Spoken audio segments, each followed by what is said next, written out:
Maka cikal bakal yang dilakukan oleh Joko Widodo sekedar menyempurnakan karena akarnya dibangun oleh Susilo Bambang Yudhoyono lewat 2507 yang menterinya bernama Mari Elka Pangestu. Maaf saya sebut satu persatu karena ini yang harus dibongkar siapa sesungguhnya manusia yang harus bertanggung jawab untuk kemudian Indonesia porak-poranda. Anggota DPR nggak bisa bikin apa-apa. Kenapa? Karena tokoh-tokohnya masih bercokol di sana. Nggak bakal bisa bikin apa. Bahkan saya ingin mengatakan bahwa Pak, saya pegang dokumennya Pak. Per hari ini saya singkatkan Bapak sekalian. Per hari ini, para tokoh yang sekarang muncul bersama Joe Biden menyebut, kalau seorang menteri atau seorang pemimpin mengatasi masalah pandemi dengan cara seperti sebelum pandemi terjadi, he is part of the problem. Betapa ketinggalan zamannya bangsa ini untuk bicara tentang situasi yang sesungguhnya sedang terjadi di dunia internasional, regional dan nasional. Betapa ketinggalannya. Ridwan di sini benar. Bahwa yang namanya pemerintah sekarang ketinggalan zaman. Kerjaan mereka adalah kerjaan lama. Ngapain? Ngadu domba.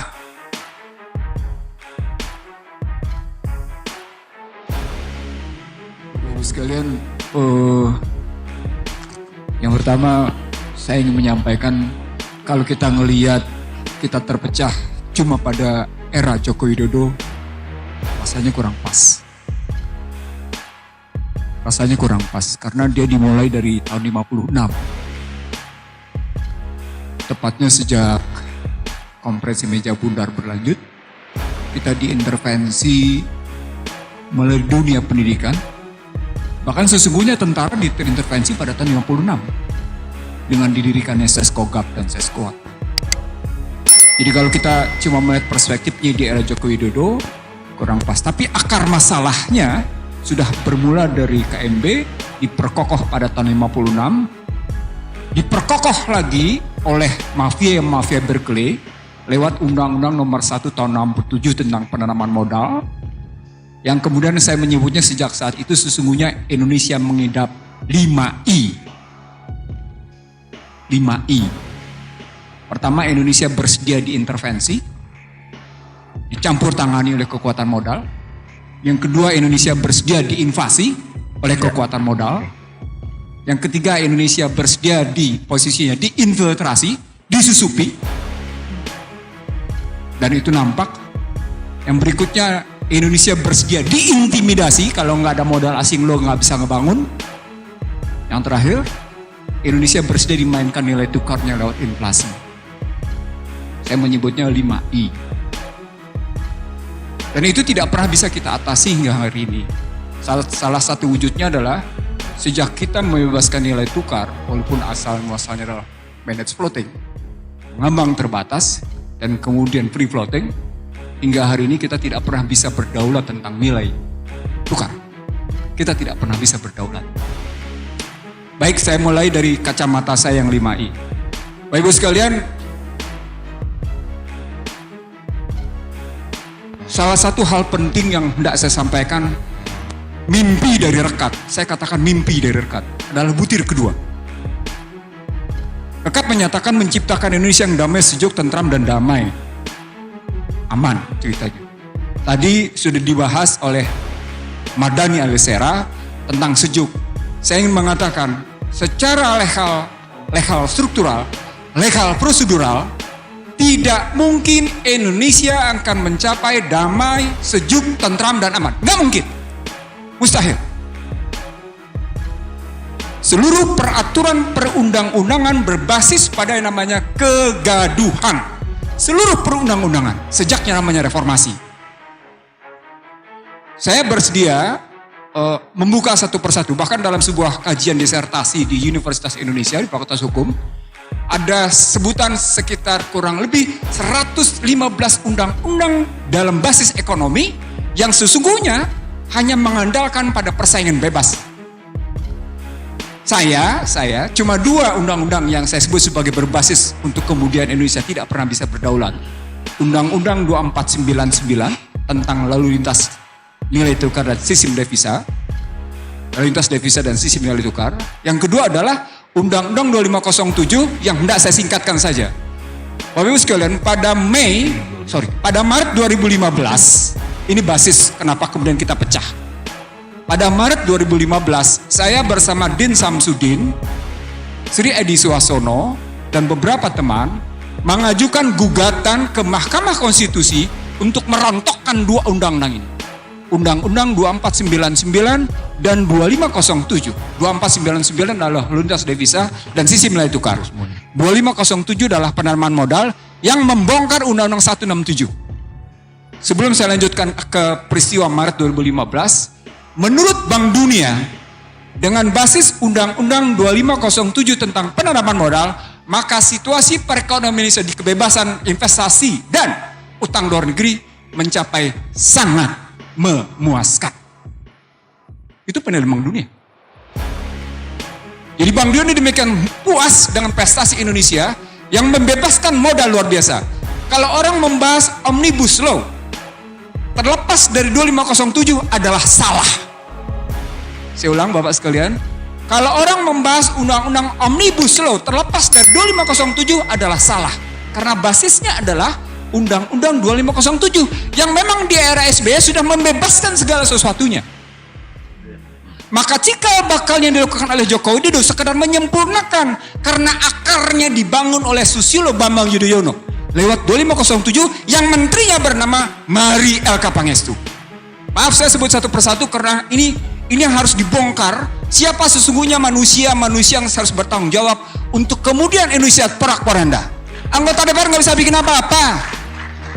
Kenapa? Karena tokoh-tokohnya masih bercokol di sana. Nggak bakal bisa bikin apa-apa. Disinilah kemudian saya membagi dua masalah. Ketika kita bicara bagaimana merekatkan masyarakat Indonesia. Saya ingat betul 97, 98, 99 ketika reformasi berjalan. Salah satu statement yang saya buat adalah ketika Indonesia disusupi habis-habisan oleh Madeleine Albright dan Bill Clinton, salah satunya adalah saya melihat betapa sejumlah anak Indonesia bersedia menjadi pengkhianat. Saya sebut Bapak sekalian, sejumlah anak Indonesia bersedia menjadi pengkhianat. Ridwan Saidi membuktikan siapa nama-nama itu. Bahkan Ridwan Saidi menyebutnya tentang angka-angkanya. Saya pegang bukunya kebetulan. Saya nggak pegang angkanya. Saya tidak pegang angkanya. Tapi saya tahu siapa-siapa manusianya. Nah kerangka ini menyebut, kenapa sampai saya sebut? Saya sebut, cuma tinggal dua kekuatan masyarakat Indonesia yang membangun persatuan. Cuma tinggal dua kekuatan. Siapa itu? Kekuatan agama dan kekuatan TNI. Maka TNI berteriak, damai itu indah. Itu tahun 99. Saya percaya Pak Budi, Mezar, sekalian saya yakin betul. Semua teriak TNI, damai itu indah. Saya bingung. Kemudian SBY menyebut, jangan ngebangun kegaduhan. Siapa yang berteriak kegaduhan di SBY? Tapi sekali lagi baik TNI maupun yang namanya SBY ketika cerita tentang kedamaian kegaduhan lupa bahwa fondasi untuk gaduh dan tidak damai sudah terbangun. Terbangun luar biasa dan akhirnya orang tidak pernah bisa lagi ngebongkar. Bapak sekalian, kalau tadi Jenderal Purnawirawan Remizer Triakudu menyatakan bayi sudah punya saham, itu sosiologisnya. Konstitusionalnya, legalitasnya adalah pemegang saham negeri ini tidak lain tidak bukan adalah partai politik. Tidak bisa tidak. Konstitusi mengatur. Konstitusi menetapkan bahwa pemegang saham negeri ini adalah partai politik. Dan ketika partai politik bisa dikooptasi oleh namanya kekuatan modal, kita bukan pemegang saham, kita adalah penumpang, penyewa negeri ini. Saya pernah sampaikan ini di dua TV swasta, salah satunya Kompas, lainnya ada Trans TV. Selebihnya saya di-ban. Saya akui saya di-ban, karena terbuka saya menyebut partai politik lah pemegang saham. Apa relasinya dengan undang-undangnya tadi? Karena mereka kemudian ketika saya ajak bicara tentang pemahaman 2499-2507, bukan hanya partai politik. Din Samsudin mengaku, ini boleh, saya tidak tahu ini boleh disebarluaskan atau tidak. Saya bilang, kenapa gugatan gue hilang? Pak Mizar, saya cerita terbuka apa adanya nih. Kenapa gugatan gue hilang? Iya tuh, teman-teman diundang ke Merdeka Selatan. Yang nggak diundang cuma elu katanya. Semuanya ada di situ. Siapa yang ada di situ? Semua menteri udah ada. Oh, ngomongnya macam-macam, tapi ternyata ujung-ujungnya adalah bagaimana menghentikan judicial review Undang-Undang 2499 dan 2507. Satu. Oke, saya diam. Dan cerita lagi. Ternyata bukan hanya wakil presiden yang undang. Duta Besar Amerika dengan alasan mengundang makan malam, bercerita macam-macam, ujungnya adalah hentikan gugatan Undang-Undang 2499 2507. Dari sini Bapak sekalian, saya berpendapat sesungguhnya gagas berpikir Indonesia sejak Undang-Undang Dasar 45 sebelum diintervensi sesungguhnya adalah perlawanan terhadap sistem kapitalis. Jadi kalau kita bicara baik-baik, sesungguhnya kalau kita ambil nilai dan semangat kejuangan yang muncul dalam Undang-Undang 45, saya menyebutnya 5K. Dan karena itu ketika Rizik datang kemarin di 212, saya menyebutnya 5K itu, dan itu adalah bukti posisinya. Nah, karena posisinya sedemikian rupa sebagai menantang Barat, maka suka tidak suka, Indonesia harus tetap dalam posisi didominasi. Tidak peduli apakah didominasi oleh yang namanya Cina atau Amerika, nggak peduli. Ini omongan saya di Cijantung. Di rumah Bapak Jenderal ini, Bang, posisinya begini, Bang. Bahkan saya ingin mengatakan bahwa Pak, saya pegang dokumennya, Pak.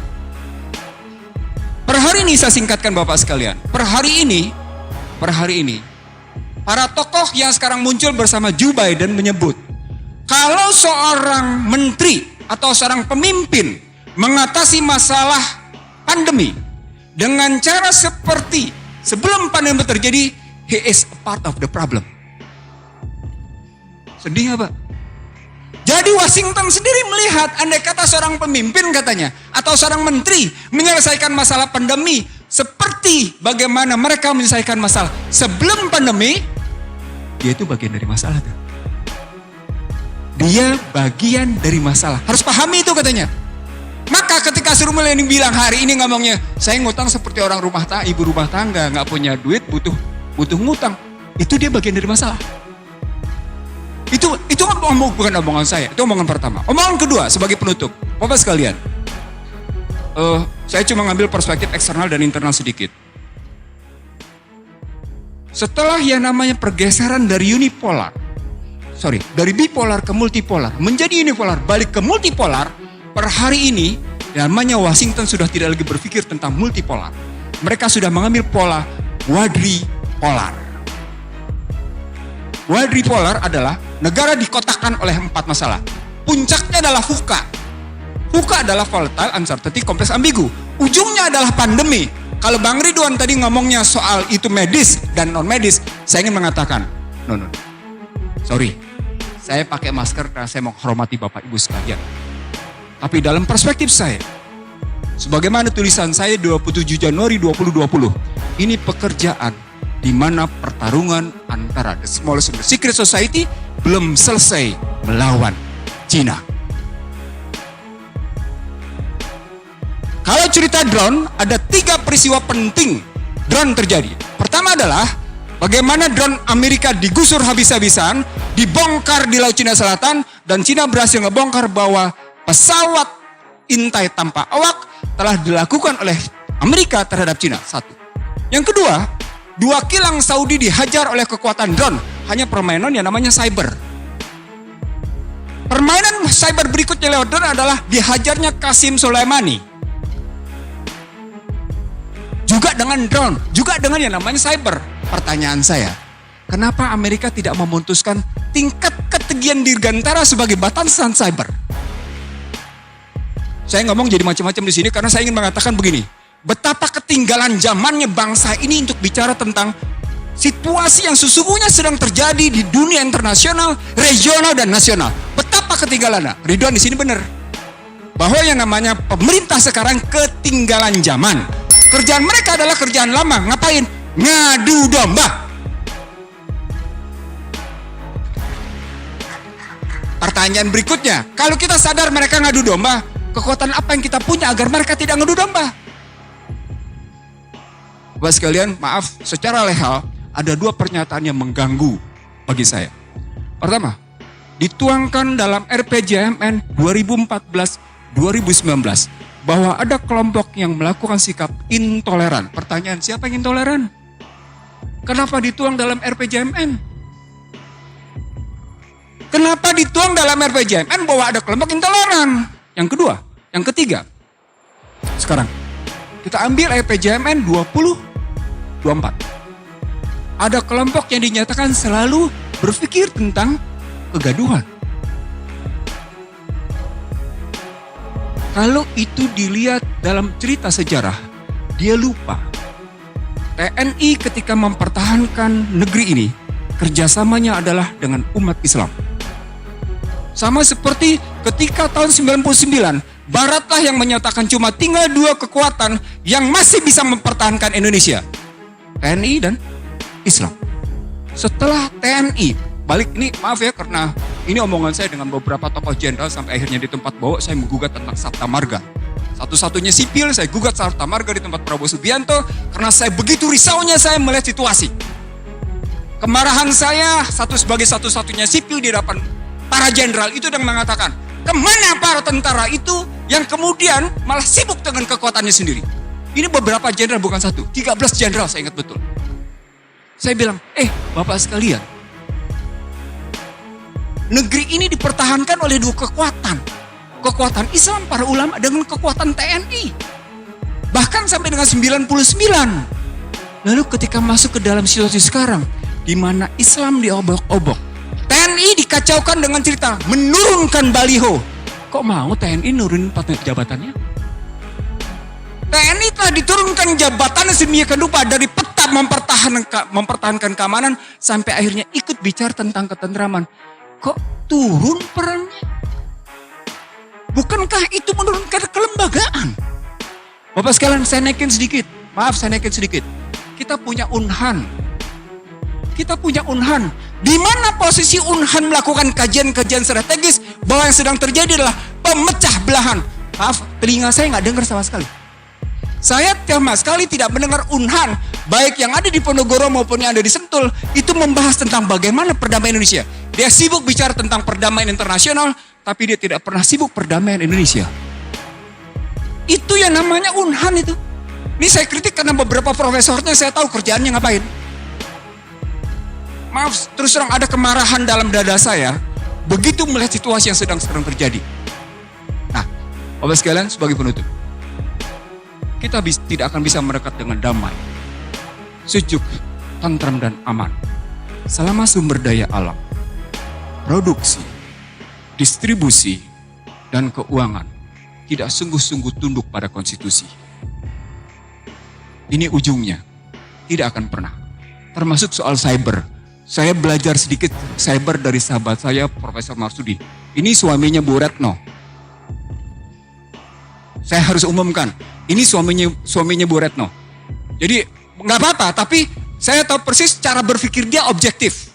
Cara berpikir sahabat saya satu ini objektif. Jadi kalau kita berpikir sampai sejauh itu, maka sesungguhnya yang disebut dengan proxy and neocortex war, dia berarti ibarat orang bodoh. Ibarat orang bodoh masuk ke kancah peperangan.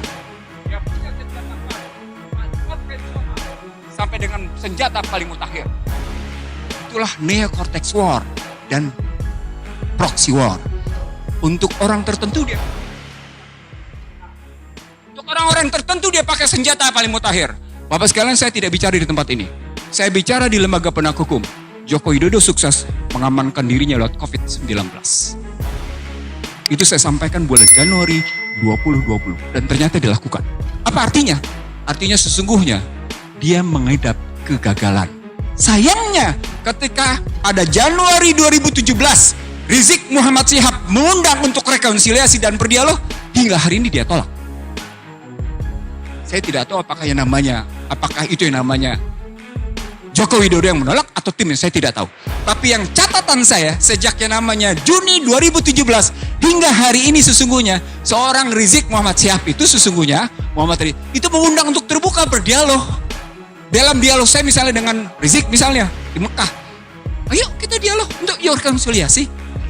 dalam pandangan saya itu berarti, kalau dalam buku saya menyebut ada 7 variabel, itu berarti memang ada sekelompok orang yang begitu kuat sedang mempertahankan kepentingan kelompoknya, kepentingan dirinya. Saya jawab Bapak sekalian, apa itu? Ternyata secara akademik saya berhasil membuktikan, Undang-Undang HIP tidak variabel tunggal. RUU tentang HIP bukan variabel tunggal. Dia punya riwayat yang kemudian ini dalam roadmap-nya, saya coba bangun roadmap-nya, terbukti. Nah, itu berarti kita masih punya tantangan. Bang Mizar, saya panggil Pak Mizar dengan abang, karena kedekatan saya dengan beliau, tadi sudah disebut. Saya ingin mengatakan, Bang, kita punya tantangan besar. Bagaimana menghentikan Ekasila ini? Jadi bukan cuma sekedar seperti Abah bilang, tasbih, tapi salah satu tugas kita yang hadir di sini adalah menghentikan bagaimana Ekasila ditegakkan. Bagaimana ketuhanan yang Maha Esa berkeadapan itu diubah menjadi sebuah kegotong royongan. Kita punya tantangan konkret. Dan saya yakin kita mau menjawabnya. Karena kita tidak mau diperbudak oleh kekuatan materi.